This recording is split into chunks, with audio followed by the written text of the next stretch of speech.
Hello and welcome to another SkaredCast battle report. Today, we are seeing the Tyranids' digestive force facing off against the Drukhari in this lush jungle battlefield. Let's begin.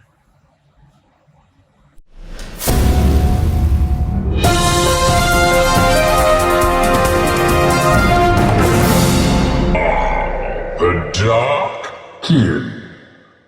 And here we have 2,000 points of Drukhari. The three patrols, probably one of the last times we'll see the three patrols out and about. With the new codex coming, who knows? I'm excited to see what happens there. But I decided to make it a classic Drukhari trio of the Alliance of Agony. So we have a Cabal of the Black Heart Detachment with Archon Skari himself, Blast Pistol, Husk Blade with the relic, the Jin Blade and Hatred Eternal, 2 Urgles and a Slith as his Court of the Archon, 10 Cavalite Warriors with a Shredder, 10 Cavalite Warriors with a Phantasm Grenade Launcher, 2 Raiders with Disintegrated Cannons, and a Tantalus. That's right, a Forge World Tantalus, rounding out the Cabal of the Black Heart Detachment. I did pay a command point to Alliance of Agony, which means that a Homunculus and a Succubus can both get a Warlord trait, which brings me to Patrol number 2, the Prophets of Flesh Patrol, led by Urien Rakarth himself, with Diabolical Soothsayer, 5 Grotesques, 10 Racks with an Ossifactor, 10 more Racks with an Ossifactor, and then my third patrol, Cult of Strife Patrol, with Lilith Hesperax with Blood Dancer Warlord trait. Oh, look at her. I repainted her since the last tournament. She looks so cool.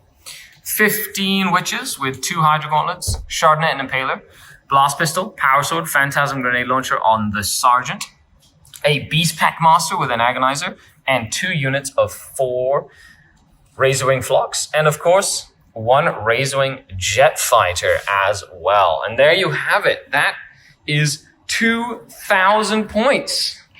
I'm curious to see what a list like this will be in the new codex. The Bugs are at it again, this time with one of their fun new Forge World models that are actually quite good now. Very good. Yep. And here we have it. Chris, take it away. What have you brought to face the Drukhari this time? So on the left here, we got a Chronos Patrol, just with 2 separate 3-man Ripper units, a unit of Hive Guard.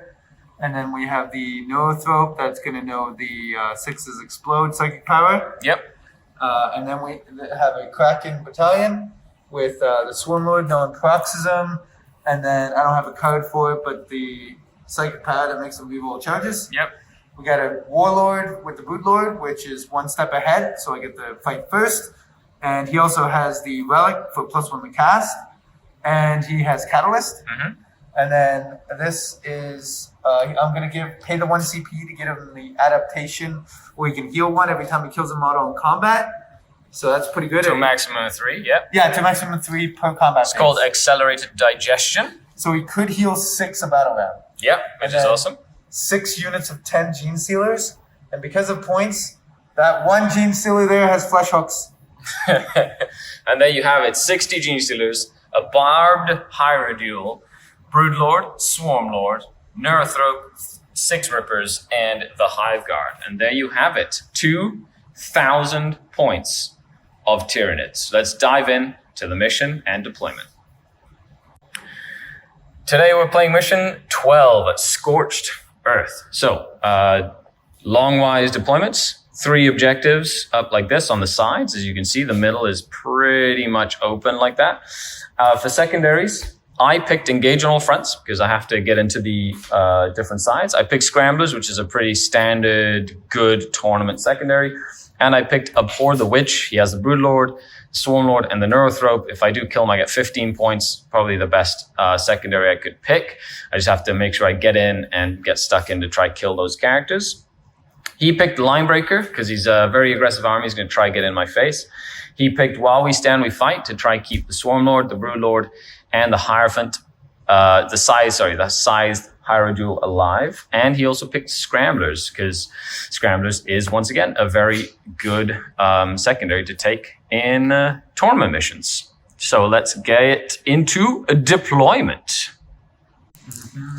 Well, like, End of deployment. Yeah, I put 4 little birds over here because just, I put grotesques in the forest, racks behind the forest. I have to put another unit of racks down, but they're going down here, right here.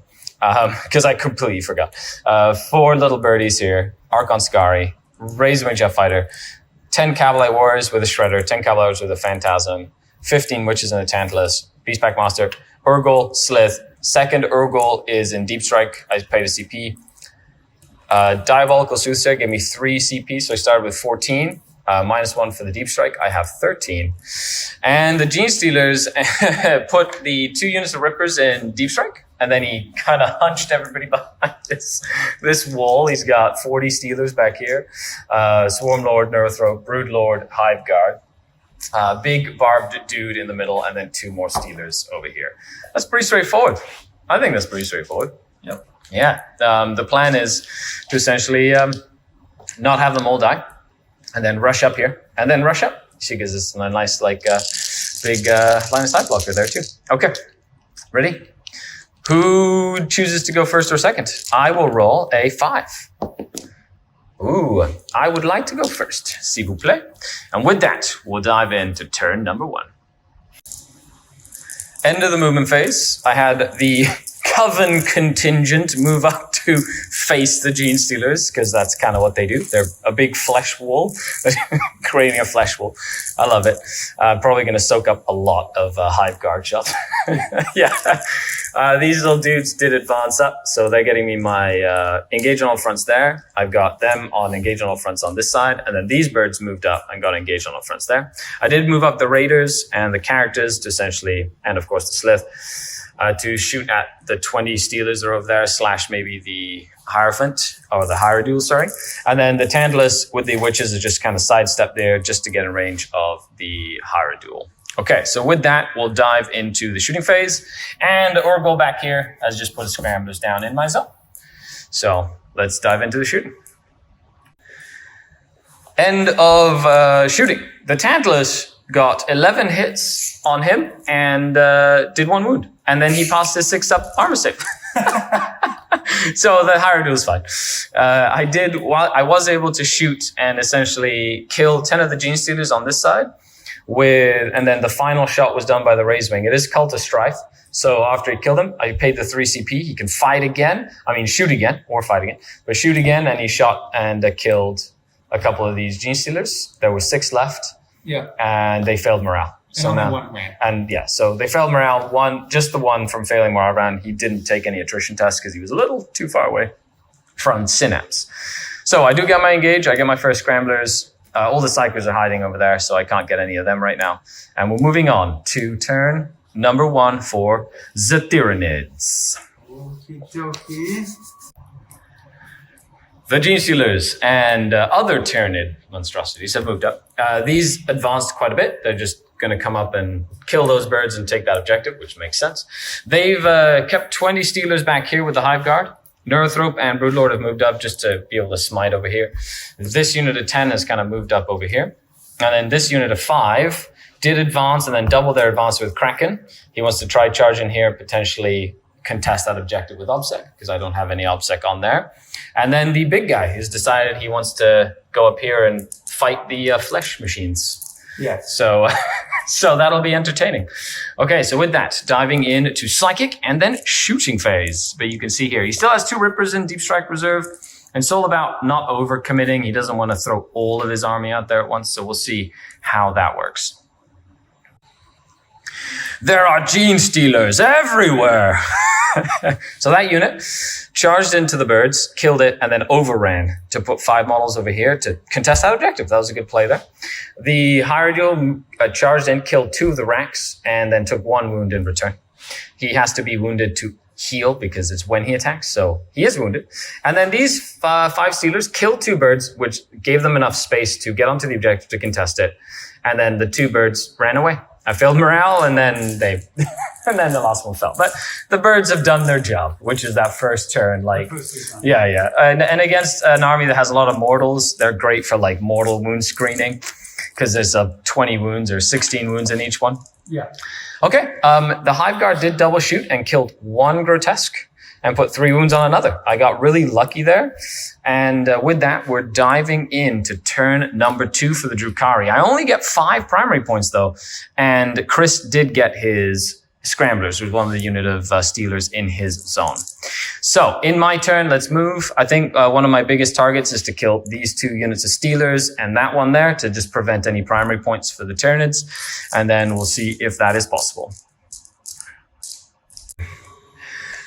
And here we are after my movement. They just moved back. That can't heroic intervene. So I'm literally just over an inch away, move blocking him so he can't get through. Now the trick here is I don't want him to charge that. So if he's within an inch, then you measure 12 from within an inch to make sure he can't charge it. That's how you move block effectively with big creatures. Because if he charges that, my Tantalus dead. So I did spend 1 command point for Architects of Pain, which counts the turn 1 higher for the Grotesques, which means now they counted as turn 3.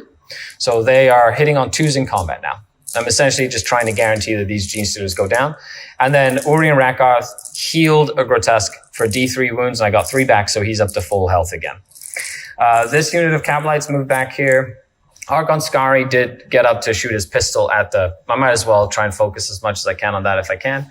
I did move this up this way, mostly to get all the pistols and grenades and stuff into that little unit of Gene Stealers, together with the Slith and the Beast Pack Master, to then maybe charge in and kill them or shoot them.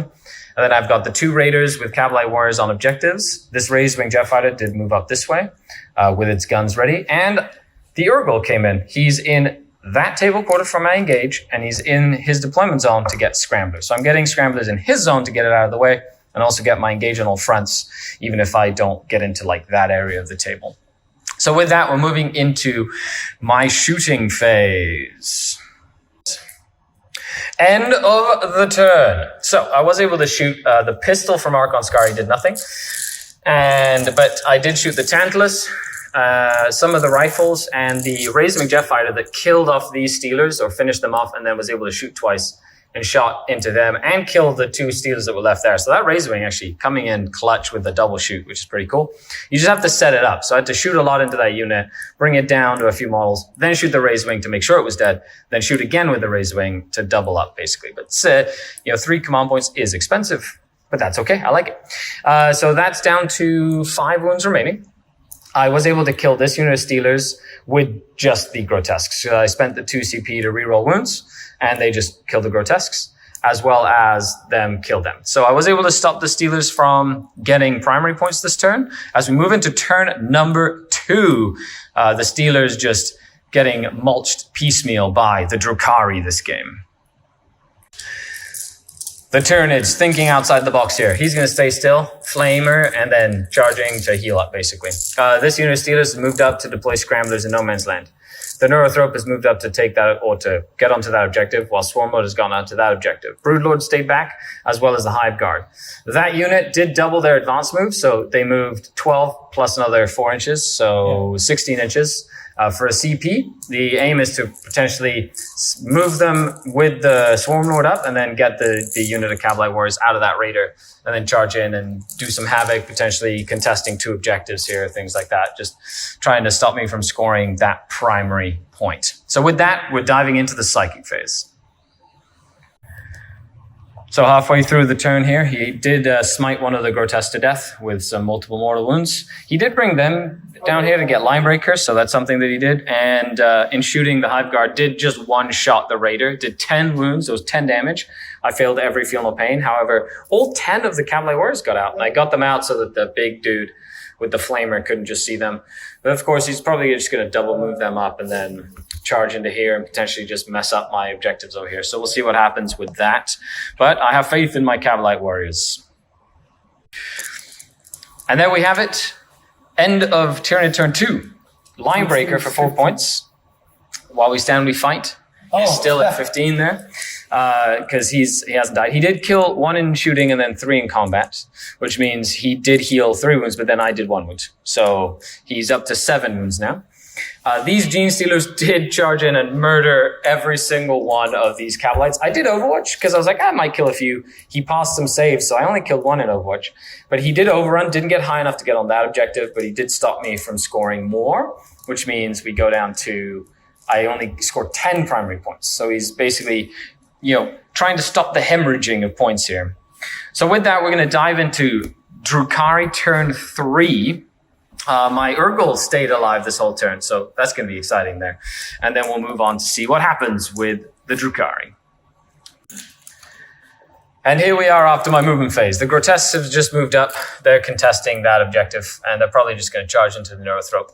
Others shooting the can, targeting those Gene Stealers over there. The plane as well has basically moved up. My Urgol he advanced far enough to contest that objective from the Swarm Lord. He's being a little contesting jerk. I did disembark my Witches. And I have a pistol here, blast pistol, and another blast pistol with Archon Skari. He's looking forward to charging in potentially because the Tyranids have no CP to Overwatch there, but the Rax did fall back. And then Lilith has got out, and then he did Scramblers in the No Man's Land. And then this did advance. It just moved up this way to get some line of sight on stuff like that because his job is done now, basically. Okay, so now let's dive in to the turn. End of the turn, I was able to stop the Tyranids from scoring primaries. The Witches, because they have 5 attacks each on the charge with the +1 attack combat drug, and Lilith just totally ate the Gene Stealers. However, my shooting was relatively ineffective against the Hierodule. And then Archon Skari charged. The Hierodule had 3 wounds left, and he only did 2 damage. And so the Hierodule had 1 wound left, rolled 3 6s to hit. 4 6s. 4 6s to hit, 3 wounds. I failed my first Shadowfield save. Yeah. And Archon Skari just died. And so he's healed a wound. He ate Archon Skari. He was like, So Archon Skari got arrogant and died terribly. I did put my last Scramblers down though. And with that, we're moving in. Oh, and I put 4 damage on he's got it there. this Swarm Lord with the Tantalus who did advance. And 3 damage on this guy. And 3 damage on him, and then I did kill 7 of the, but I didn't finish them off. So that's a big thing because you'll be able to get his last Scrambler with a overrun over here as well. Okay, so with that, we're moving into turn number 3 for the Tyranids.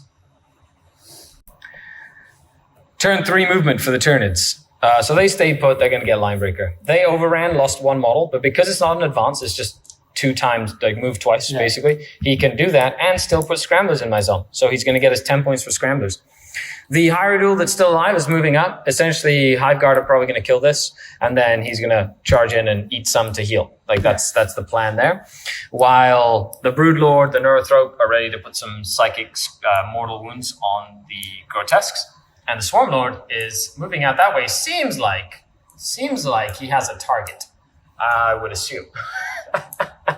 Push himself up and try and murder the Tantalus before it becomes an issue. So with that, into the psychic, shooting, and fight phase. Okay, end of the turn.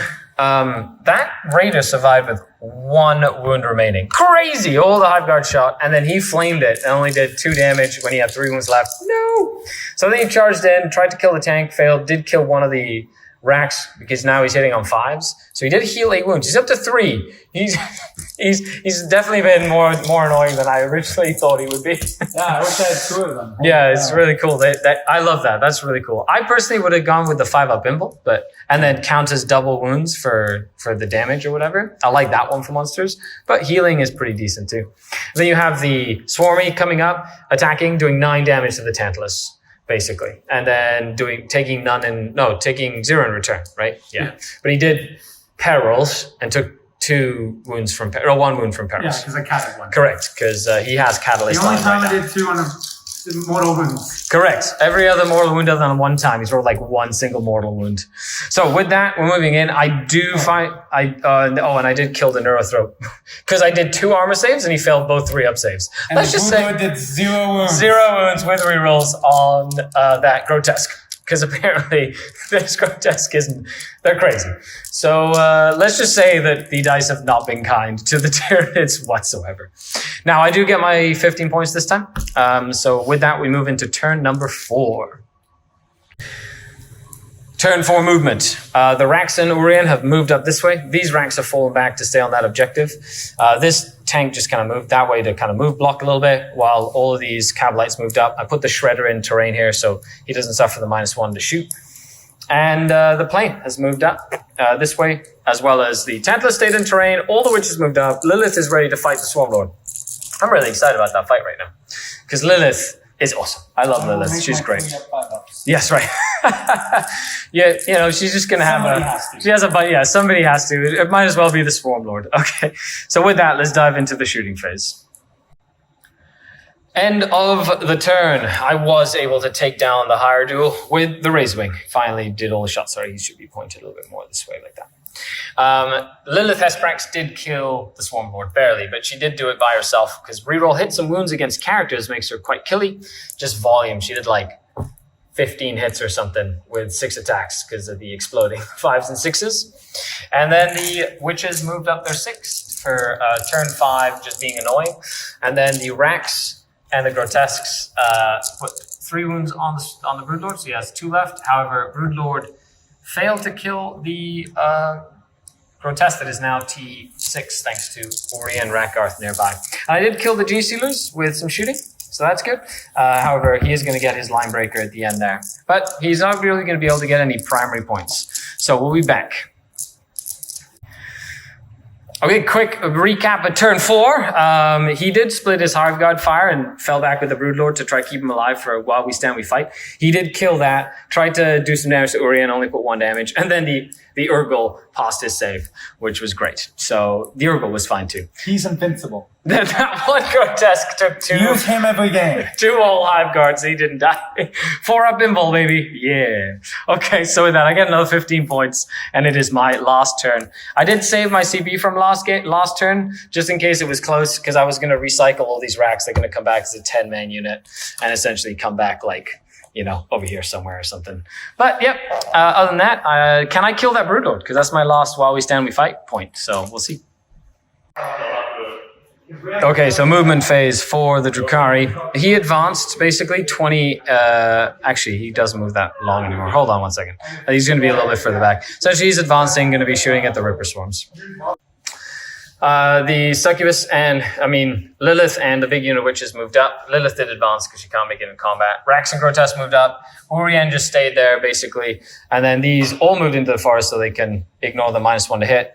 And then they black cornucopians and came in 9 inches away. So I'm hoping to charge in and just be annoying there.